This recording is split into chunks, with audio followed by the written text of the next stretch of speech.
I'm making a dark comedy short film about a woman who's trapped inside her own apartment with a younger version of herself. And then a bunch of stuff happens, but I don't want to give that away! Hello, my name is Emily, as you may or may not know, and today we are going to be talking about bullying, one of America's favorite pastimes. Bullying comes in many different forms and severities, and there's certain ways that it's portrayed in media versus how it actually happens in real life, and with the advancement of technology, we have found new ways to perfect the craft. Hallelujah. So the first half of this video, we're going to be chatting about traditional bullying, and then we will chat about cyberbullying. And again, I said chat. I'm not a video essayist. Don't call me that. So first things first, I want to talk about some of the things that are considered classic tactics or hallmarks of school bullying that we don't really tend to see too much of anymore. And who's to say if these things were even happening that much back in the 70s and 80s when these things were supposedly more common. The things that I would like to touch on specifically: give me your lunch money, wedgies, pantsing, and swirlies. Now, although stealing someone's lunch money might be the least physically invasive thing on this list, although I'm sure that is often paired up with things that are physically invasive, I still find the act of taking someone's lunch money to be very cruel. Because it's like, okay, so I'm a nerd and that means I need to starve? I got picked last in kickball, so that means I need a mandatory calorie deficit. I mean, here's some food for thought, no pun intended, that maybe I would be better at kickball if you let me eat. I understand that it's a power dynamic thing and it's a way to assert dominance over somebody, but at the same time, I do feel that it would be quite easy to flip the narrative around, sort of, and I'm not saying that this is okay, but if you were hypothetically the nerd, you could hypothetically say, so you can't afford your own lunch? I might be a nerd, but you're poor. So now what? However, I do realize that any attempt to humiliate your bully would likely end in a beating. So I get why people don't try to do that, even though it's such an easy thing to, try and implement. I'm just trying to think, if I was a bully and I was constantly intimidating somebody with little to no pushback ever, if they were to throw that back in my, well, you're poor, then I would be thrown off. Hey, short head! Give me your lunch money! Oh my god. What? Give it to me. I didn't know that you were struggling financially. What? Don't worry, I have some change to spare. No, I don't want your spare change. Give me all of it. Oh, of course. Yes, you clearly need as much as you can get. What the hell is that supposed to mean? Well? My family's rich. Really? My last name is Walgreens, and I have a fountain in my foyer. That sounds lovely. But I do see a gambling addiction in your future, so I think you're still gonna need this. Do you want me to beat your ass? Not really. Because depending how badly you injure me, it can be really hard to make a doctor's appointment or find a healthcare provider.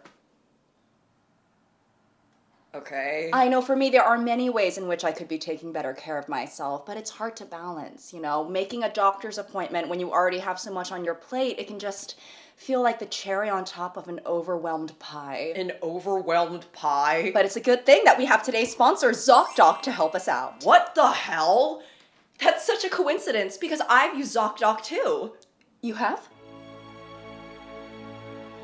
Looks like we have more in common than We all know that taking care of your health is important, but it's not always the easiest thing to do. You need to think about what type of insurance you have, how nearby the provider is, and it can be hard to predict what kind of experience you're going to have. But the nice thing about ZocDoc is that it lets you search and compare local in-network doctors all in the same place. They have more than 150,000 providers within 200 plus specialties across the country. And if you want a little bit of insight, ZocDoc's website has tons of reviews from real patients. Plus, detailed doctor profiles to help you make an informed decision on which provider would be the right one for you. Making appointments can also seem impossible sometimes because the next available slot might not be for months in advance. But with ZocDoc, appointment openings can happen fast, typically within 24 to 72 hours, and sometimes you can even score same-day appointments. In fact, the first doctor's appointment that I ever had when I first moved moved to New York was through ZocDoc. I was looking for a primary healthcare provider, and their website made it so easy to find someone who was nearby, took my insurance, and she had great reviews. I found a nurse practitioner, had a very awesome experience. It was very hassle-free. And in fact, it's almost been a year since I saw her, so I'm gonna have to make another appointment with her soon. ZocDoc is also completely free to use, so you can explore your options without spending a dime, which would be good for you. Your health matters, and taking control of your own health doesn't have to be a headache. So make sure to click the link below and go to ZocDoc.com/notevenemily to go ahead and check that appointment off of your to-do list. Thanks so much to ZocDoc for sponsoring today's video and for helping us all take better care of our health. Now, with wedgies, pantsing, and swirlies. These things are a bit more overtly physical than the lunch money thing, because the lunch money thing, you can get the lunch money using verbal threats or just kind of like puffing out your chest and sticking up your chin. With wedgies, there's no way to do that verbally. You just got to get your hand in there. Out of all the types of bullying there is, physical bullying has seemed to fizzle out the most because it takes a lot of effort. And no one wants to work nowadays. Gen Z is so lazy. No, it's the most overt form of bullying and therefore the easiest to discipline against. It might be a little bit more difficult to report something like, Chelsea keeps giving me dirty looks in geography class and she compliments my shoes, but I feel like she's being sarcastic. Versus, Brandon gave me an atomic wedgie so hard that I have rug burn in my crack now, and my underwear looks like it was used for a game of tug of war between two bodybuilders. I understand that with wedgies and pantsing, wedgies and pantsing, it can be treated as a joke between friends almost, outside of mean-spirited bullying. However, the action of pulling someone's pants down or raising their underwear up to the high heavens, you have a spirit of humiliation in your heart, devil. You should get a misdemeanor for inciting public indecency. Because the only time that I should ever be exposed in public is if it's in a cunty Marilyn Monroe way. And even then, I would prefer if that didn't happen, because I don't want hot subway air hitting my cervix. These actions feel more hurtful to me than if you were to just punch me in the stomach or flick me on the forehead. Why are you showcasing my entire arsenal to our PE class? Can't you just slap me instead? If you're gonna bully me, can we please just omit anything that involves asses? I'm asking nicely, right? How about you? Okay, you pants me. How about I shit on you? Now we're both unhappy. And getting to the big kahunga of a swirly? What the hell is wrong with you? A swirly doesn't even sound like something that should be done for recreation in an educational institution. It sounds like something that would be implemented by the US military as a war tactic. It actually sounds like a form of waterboarding to me. You know how celebrities make those videos sometimes where it's them in their fucking LA mansions, but it's behind a blank wall so they seem more relatable. And they're saying something like, first of all, obviously, COVID, imagine cover, something like that. But they're saying something like, love is love, or stop the hate, or whatever. Everyone who has ever been a victim of a swirly needs a style of video like that made for vertical format, right? Where all of them, one after another, say the same thing. I survived. I have never been swirlied. Eternally grateful to say. However, I can imagine that it would be a pretty traumatic experience. And with some traumatic experiences, it can be easier to avoid your source of trauma. For example, if you're scared of heights, you don't have to go on a roller coaster and you don't have to go rock climbing. But a toilet? I mean, you're gonna have to be using that a couple times a day if you're healthy, right? I know every time I would put my arsenal down on that seat, I would be having war flashbacks. All right, you should probably go to the bathroom before we leave. I don't need to. It's gonna be a 6-hour drive and you basically just drank the entire Brita. Right. Without refilling it. It's fine. If I go to the bathroom, it's gonna be a whole thing. What? it's not easy for me. Like, not in the way, like, I'm not constipated or anything, but is there something wrong with you? Like, besides the obvious? What the fuck is that supposed to mean? I'm just saying it's going to be a long drive and I don't want to have to pull over if I don't have to. And look at you. You obviously need to pee. What the hell is going on here? Okay, fine, I'll go. But can you come with me? To do what? I need some moral support. You know, You're a grown woman and you want me to go to the bathroom with you? Okay, I know. I'm just a dumb coward. Okay, Worthless say sack of all shit. that.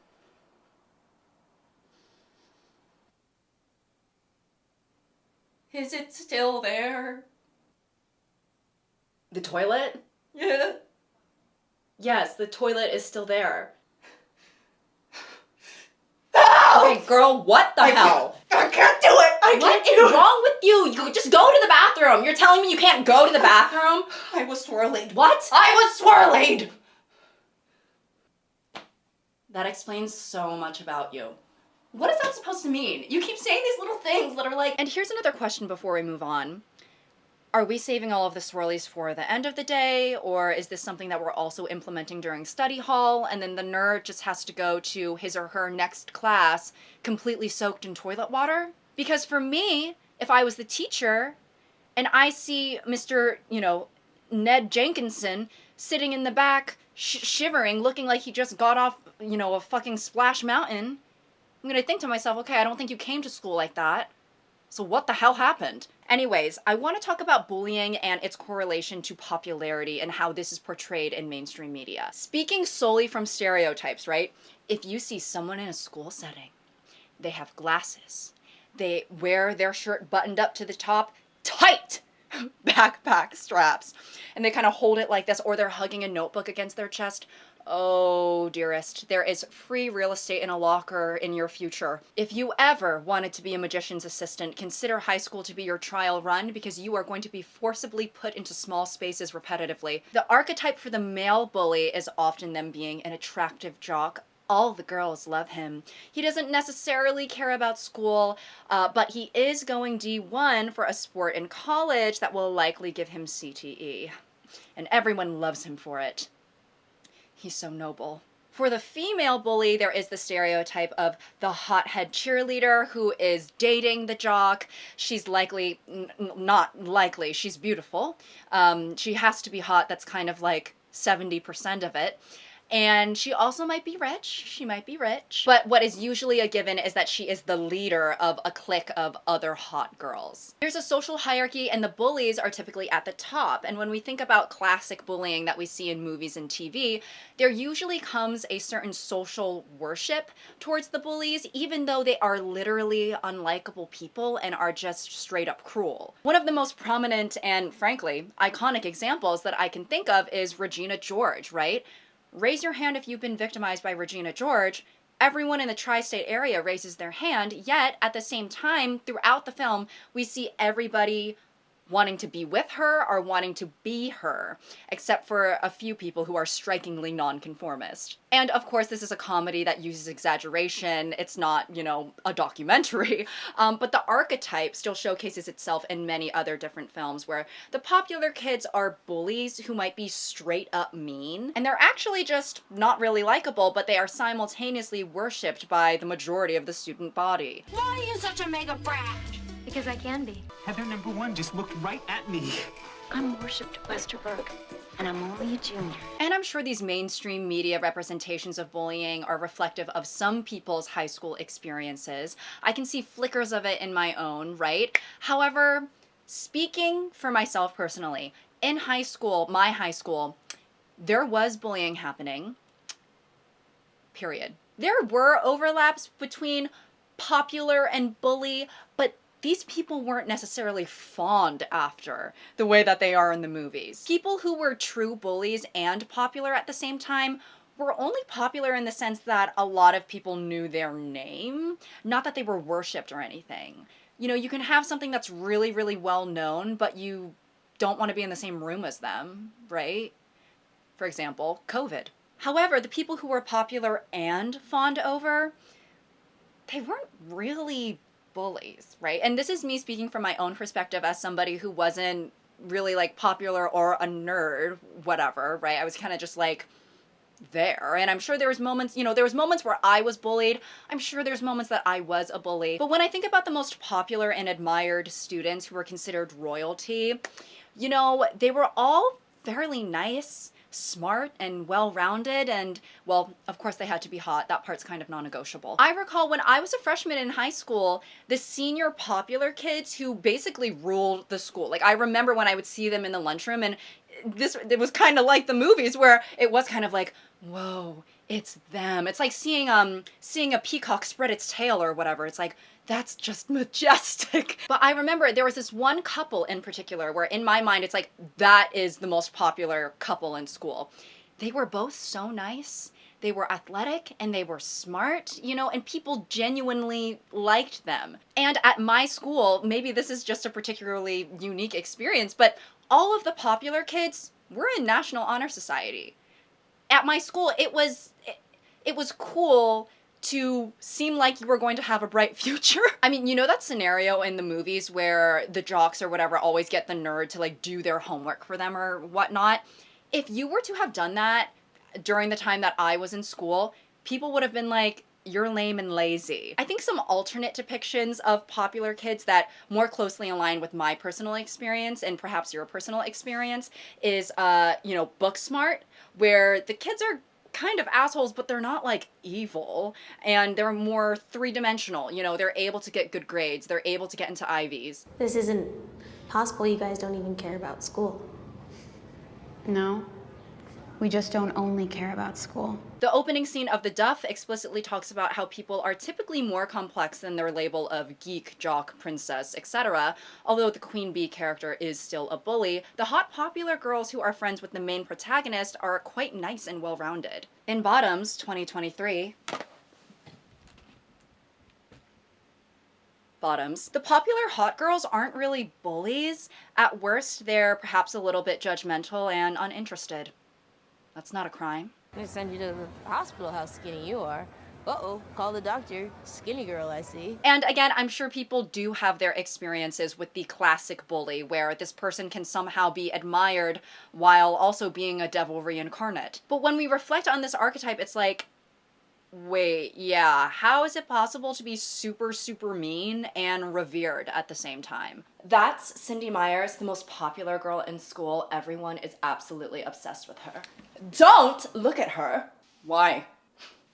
If you make eye contact with her and she happens to be in a bad mood that day, then she'll point out one of your greatest insecurities in a passive-aggressive way and project her voice so that everyone else in the cafeteria can hear it too. How would she know what my greatest insecurity is? She just does. I mean, her talent and intuition is absolutely unmatched. Your outfit looks so good for someone who's so flat-chested and has a concave ass. See? She's absolutely incredible. I guess. She's dating the captain of the football team. Her family is loaded, and she based her entire prom queen campaign off of animal abuse. Oh, I mean, I guess that's a good cause. Yes, I never thought that I would sign a pro-animal abuse petition, but once she made the point that the more animals that are skinned, the more purses and jackets she can have, I was sold. Oh my god. Yeah, and I've been a vegan for 12 years. So that just goes to show how much influence she has, or how weak my morals are. But she's such a strong female figure. She's like Malala. Usually girls with thinning hair can't pull off that hairstyle, but you're doing it, kinda. Sorry, I feel like I'm missing something. Why does everyone worship her? She seems awful, genuinely awful. She's hot. Right. I mean, people still like serial killers if they're hot enough. Right, yeah. On the topic of more overt depictions of bullying, I want to talk about the HBO series spin-off of It, Welcome to Derry. Me when I grow out of my lactose intolerance. Welcome to Derry. Now, I only watched the first couple of episodes, but the depiction of bullying in that program, that sounded like I said Pilgrim, and that program, it's what inspired me, actually, to want to write this video. I won't delve into the main plot too much. All that you need to know is that there's a girl named Lily Bainbridge, and her father passed away in a tragic accident in a pickle factory. And he died in the pickle factory because he was trying to go into the machines to get, like, a toy for her or a bracelet that was dropped, something like that. So this girl, Lily, has felt very, very guilty for the death of her own father, so much so that she had an emotional breakdown and had to go to an asylum. And when she came back to school, her peers were calling her Loony Lily and put pickle jars in her locker just to taunt her.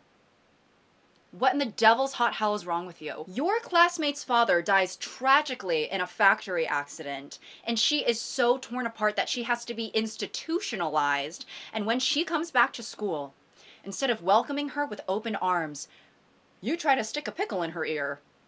And then, mind you, after all of that, she has to face off against an evil shape-shifting entity that wants to kill children. All right, moving on.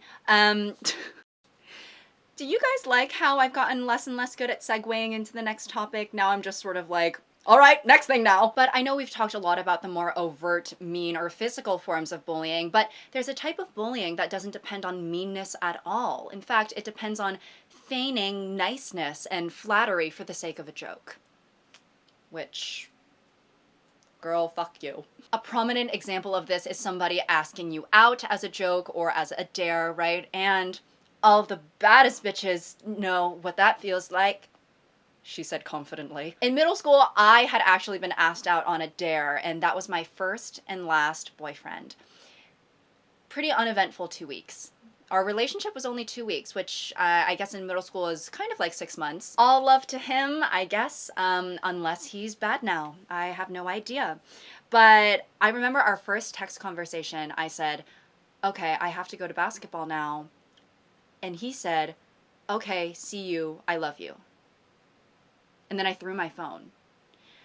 I don't know if that was part of the dare or part of the joke. I guess it's pretty funny. It was kind of unclear to me whether he actually did like me and the dare was just to nudge him, or if it was supposed to be hurtful. I mean, honestly, I was so insecure at the time, it didn't really matter what the truth was. And you know, this didn't tangibly negatively affect me in the long run. It's kind of just like a funny thing to think about now. But a lot of people have experienced this. I'm sure some of you have experienced this. And that's not supposed to be a read, I'm just speaking statistically. Lots of people have been asked out as a joke, so much so that there's a lot of people sharing their anecdotes online. I want to read some stories from an old Reddit thread under r/askwomen. Have you ever gotten asked out as a joke? Today, a guy asked me out as an April Fool's joke. I told the guy that he already had a girlfriend, and then he told me that it would be great if we went out together before he bursted out laughing. This is going to be the second time this has happened to me. The last time it happened in 8th grade. To be honest, hearing him asking me out got my heart beating, even though it turned out to be fake. My luck in love sucks. Yes, he was my boyfriend for 6 months. Then he broke up with me over speakerphone while all of his friends were in the room laughing. For those interested, I ran into the guy about a decade later at a party. He apologized profusely for what he'd done and even asked if we could go for a coffee and catch up. I said no thanks, but I've forgiven him and his friends. Gracious of you to do. How could they maintain the lie for so long? Lots of group dates where they would make fun of me when I wasn't paying attention. I wish I was making this up. When I first came out as bisexual, a girl in my school asked me out as a joke over MSN and then showed the conversation log to the whole school. I didn't come out of my room for days. I was so depressed and humiliated. In middle school, these guys I knew made a bet with each other that I don't remember now, and the loser had to ask me out. What the Not a fellow lady, but when I was in grade 7, I had a bunch of people tell me a girl liked me as a joke. So 13-year-old me mustered up all of my courage and asked her out. But when I did, she laughed at me, all for the sake of everyone laughing at me. Although this might be just a little joke or a prank in the eyes of the bullies, this is the sort of thing that sets the foundation for years of insecurities to unpack. And unfortunately, for some people, even if it's years and years and years later, I'm sure some of that stuff has still not been unpacked, and it's kind of just lingering there, right? You know, like that thing in the back of your freezer that's just stayed there, and it's practically as old as a fucking woolly mammoth engulfed in a glacier. In this age demographic where your self-esteem is more fragile than a butterfly's wing, external validation can be really important to you, especially in the romantic sense. So to be a victim of a joke where the message is basically, haha, it's funny because no one would actually ever want to be with you, that has the potential to stick on you like glue. And that's how we get adults who can't accept compliments or have such a hard time believing that anyone would ever actually be interested in them. And it's a very conscious effort to unlearn those things. Hey, sorry, I can't talk. I'm at practice now. Practice? For what? Hello? Hey, did I lose you? Okay, so let's try again. I'm going to give you a genuine compliment. Then all you have to do is say thank you. All right? You have very nice skin. And then that's when you say just 2 words. Thank you. Out loud.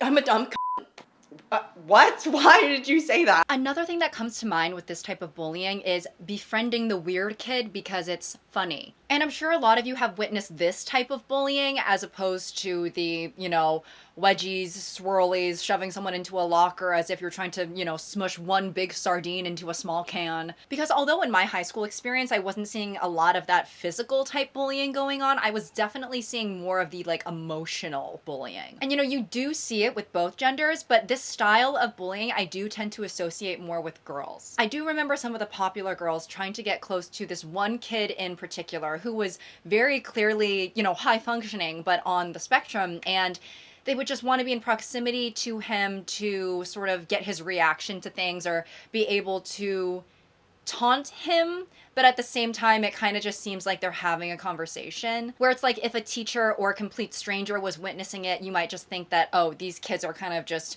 fooling around with each other and talking to each other in the way that they always do. And this guy actually ended up asking one of these girls to a dance, and she thought it was so hilarious, and he was just sort of confused. Because I think for him, it's like, you go out of your way to talk to me all the time. So it's confusing. This type of bullying kind of reminds me of the saying, kill them with kindness. Except instead of the kindness being a deflection for the meanness, it's actually the method of meanness. And I could see it being a harder type of bullying to educate against because on paper it just doesn't seem that bad. So what are some types of bullying that you guys know of? Just shout out whatever comes to mind. Hitting, name calling, wedgies. Right. And those are all amazing answers. But there are sometimes certain types of bullying that are a little bit harder to notice. Sometimes you might find yourself being pursued by a popular kid and they're wanting to talk to you and spend time with you even though they're really, really cool and you're you. This can be a form of bullying. Yes. Wait, but couldn't they just be trying to be our friend? Well, if you're lame or a loser or a nerd, they could just be making fun of you and not actually wanting to be your friend. How do you know if you're a loser or not? I mean, you guys can't just tell. Another subtle form of bullying is if anyone says these types of things to you. Wait, so if someone says, I really like your haircut, that's bullying? Well, it's not really like that. It's more like, wow, I really like your haircut. So they like our haircut or not? No, they think it's ugly. Well, why would they say Moving that? on. Now, this next one might be a big one for some of you. Specifically in this section, you might want to pay attention. Getting asked out on a date to be someone's boyfriend or girlfriend or getting asked to the dance, these are all forms of bullying, depending on who you are. How is that bullying? I'd be so happy to have a date to the dance. That's exactly it. They want to see you happy before they strike you down with the reality that someone asking you to the dance is akin to getting dared to eat a piece of food off of the ground or wear an embarrassing outfit. That's so mean. Yeah. All the forms of bullying that we've discussed so far are in person and typically on school grounds. When you're home, you're generally in the clear. However, with the emergence of cyberbullying, that all changed. Having access to mobile phones and the internet paved the way for new methods of bullying that are able to follow you home. The term cyberbullying was popularized in the early 2000s and became quite a topic of discussion, especially as we were able to see right in front of us the real-life effects of seemingly just words on a screen. Parents and schools were trying to be more vigilant about something that is very easy to hide and goes on behind closed doors. We always make jokes about how we all had unsupervised internet access as a kid, but it's not really a joke. is it? I'm sure many of you are familiar with the made-for-TV movie that aired on ABC Family, Cyberbully, starring Emily Osment. This movie came out in 2011 when it was very clear that cyberbullying was an issue and subsequently a hot-button topic. It was made in collaboration with 17 magazine for the Delete Digital Drama campaign, an anti-cyberbullying initiative. Everyone hates you. You're such a fat, ugly, Stupid. That's digital drama, and it's time to delete it. Saying something nasty online may seem funny, but it's not. When you see digital drama, Don't respond. Don't add to it. delete it. Alongside this, there were many other attempts to bring awareness to cyberbullying, whether that be through plot lines on TV, nonprofits, or online resources for victims and parents. Cyberbullying became a widespread issue rather quickly because it just has a certain accessibility that traditional bullying does not necessarily have. You know, it's for when you're on the go. You can cause harm without having to see the other person's reaction. You can say mean things with the shield of a screen between you and whoever you're targeting. And you can see the documentation of other people doing it too. And while a lot of people do say mean stuff with their face and name attached, there's also an aspect of anonymity. There have been several instances of people using anonymous accounts to manipulate or bully their classmates, or even catfishing as another person entirely and, you know, trying to almost develop a relationship with the person you're trying to target. I made a video, I think like a couple months ago, talking about the early era of Instagram and talked about Ask FM.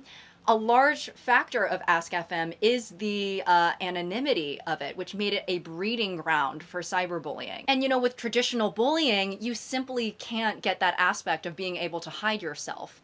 Well, look what the cat dragged in. A nerd. The cat must have been hungry for a nerd and then tried to gobble you up and then spat you back out because you taste like you don't taste good, bitch. What? Nice book. What are you reading, you literate fuck? I don't think I want to tell you. I'm sorry, who are you? What does it look like? I'm bullying you. I'm your bully. I'm just changing my voice with an app. You should try and get on an app, you literate fuck. I'll keep that in mind. I'm sorry, if you're gonna bully me, then could you at least just do it face to face? I mean, what's with the anonymity? Let's just say I'm interested in blending tech and interpersonal connection, pushing the boundaries for communication and human experience. Are you a fucking representative from Google? What are you talking about? Now, don't get me wrong when I say this, because all forms of bullying can be wrong, point blank, period. It can have very serious, long-lasting effects on people. I do find cyberbullying to be the sort of cowardly chambers of the bullying kingdom, right? And I'm solely speaking about effort, not impact. And I'm sure when it comes to cyberbullying, some people might think, hey, it's low effort and can be very high impact. Baby, that's innovation. But for me, I wouldn't even consider cyberbullying to be the JV of bullying. Because at least when you are a bench warmer on the JV team, you're still actually there. With cyberbullying, it's as easy as taking out 5 seconds of your day to type out, "you're ugly," and then you send that within the privacy of your own home with no repercussions, and then you go out to dinner with your family and get a grilled cheese and tater tots as if you didn't just change the trajectory of someone's life. With traditional bullying, at least, and I don't mean to say at least in the way that they're somehow more valiant for doing it, you know, the good old-fashioned way, but there is the aspect of having the gall to face your victim in person, I guess. And a lot of people who were cyberbullies way back when, you know, in its first iteration, let's say, they were cyberbullies, but their main gig was kind of the face-to-face stuff. You know, the cyberbullying thing, it's kind of like a side gig. It's like the cherry on top of, you know, I saw you in geometry class and I slammed your books down, and then just for good measure, when I get home, I'm gonna just like, you know, comment on your Ask FM that you smell like onion or whatever. But cyberbullying has only gotten worse since then, and I'd say it's very normalized today. For all of the campaigns and initiatives trying to bring awareness to cyberbullying, I respect that. You had the best of intentions.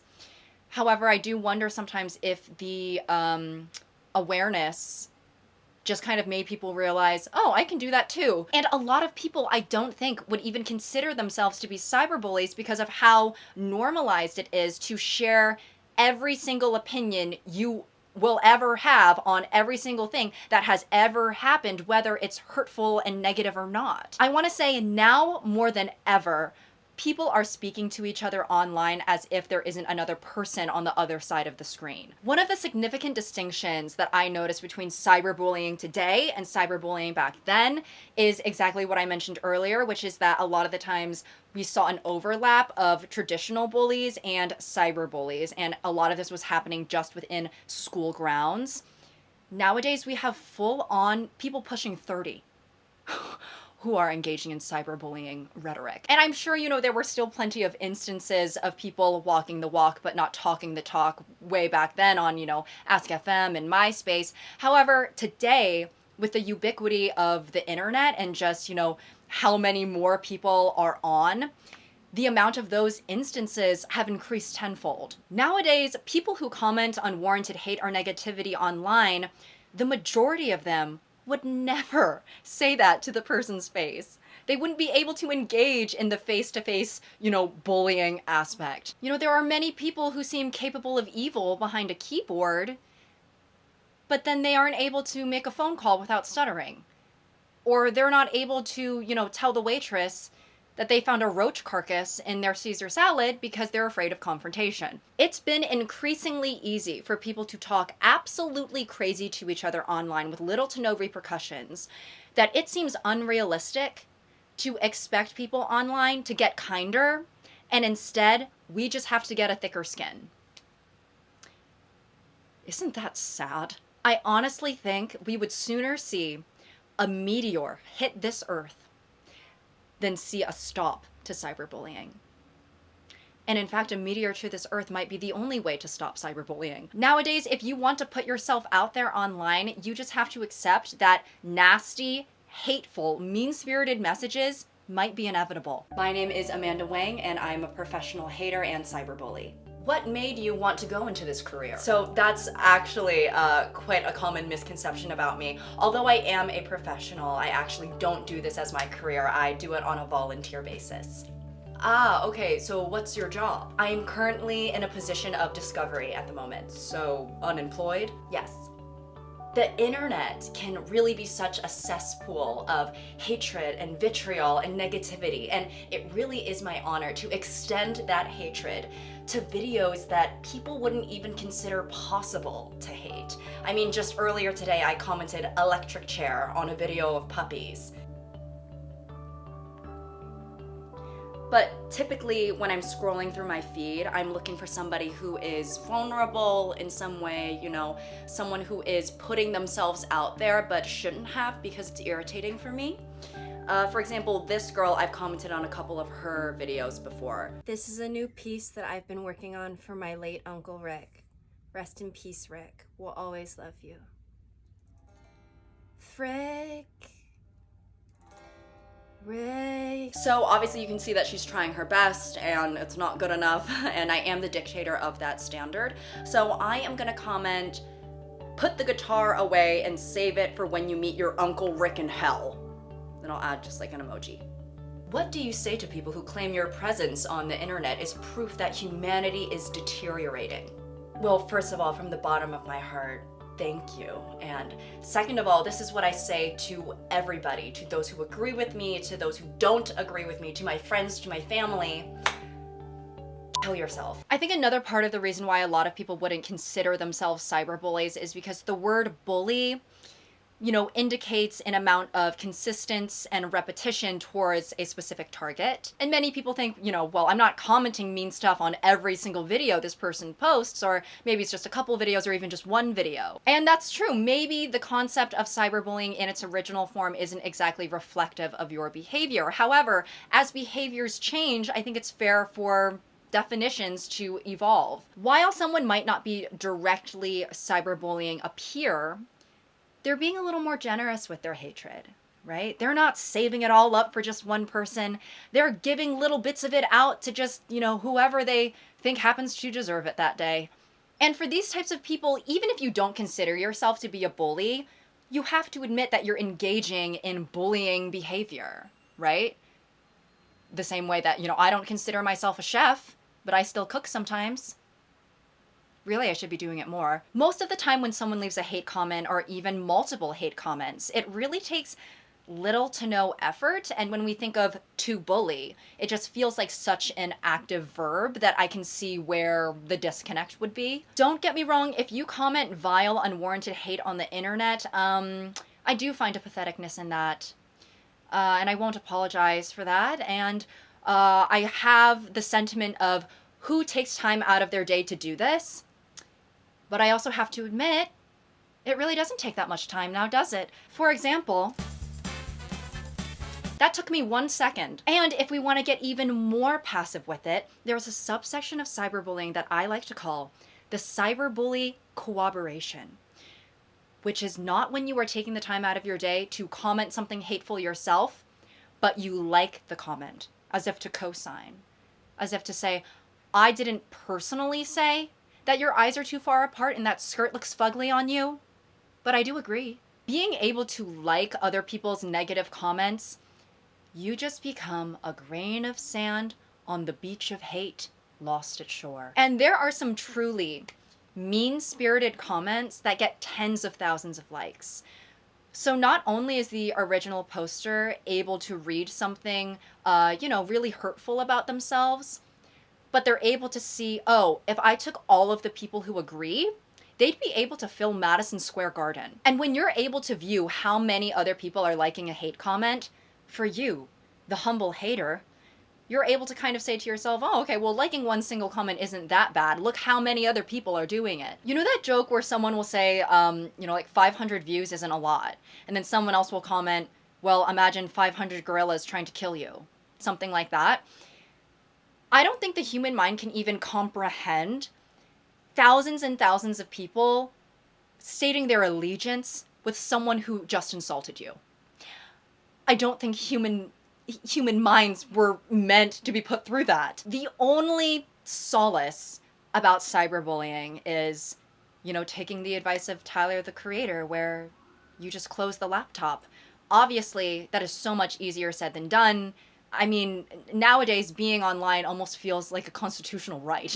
Like everyone is online. It's very, very hard to avoid. But let me tell you, if this was able to happen in real life, people would hate this world even more than they already do.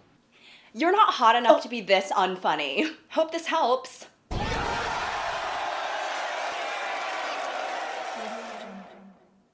I just felt the ground shake with that. What the fuck? Thank you for giving ugly girls representation. Hashtag let girls be ugly. Hashtag free them. Are you serious? Oh my god! Hey, so this video kind of ruined my entire day. Maybe you should try not being insufferable for once?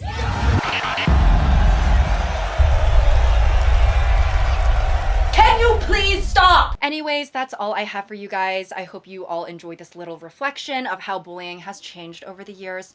Let me think. If you comment down below, if you could say anything to your old bully or current bully, or hey, I don't know you, if you could say anything to your victim, if you were the bully, right?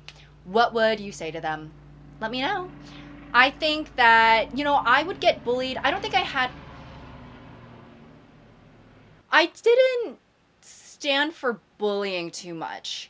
When I was younger, I was a lot more confrontational. I think that the bullying that I did endure was more so actually bullying from like friends that I don't think they knew they were bullying me. I think that they were we lived in a white town and they were racist but didn't know it, But there was one kid who was acting pretty racist towards me and he fully did know it. I don't remember what it was. We were watching Bill Nye, the Science Guy, and he said something that became an opportunity for an Asian joke, and then in front of the whole class, he kept calling me like ching chong da da da and like doing the thing with his eyes. After class, and of course the teacher wasn't doing anything. Love. After class, the minute we stepped out, I punched him in the stomach. Because what? And I do have to thank my gong gong for kind of fighting against the docile Asian woman stereotype, because he actually taught me, I remember he would ask me, what do you do if someone bullies you? And then I would always say, fight back. And he was like, that's goddamn right. He would literally tell me, you can hit them if they did it first. I don't hit anyone as of late. And I'm also not saying that's okay. Anyways, reminder that I'm still crowdfunding for my short film, Bad Company. I wrote, directed, and will star in that little number. So if you want to support and be a part of the film, then click the link below. Anyways, I hope you all have a lovely day, and I hope you get to have a delicious pastry. Okay, until next time. What the hell is that supposed to mean? I just saw a mouse. I just saw a mouse run across my kitchen floor. And now I'm pissed. Yeah, I never thought that I would sign a pro-animal abuse petition, but once she made the point that the more animals are skinned,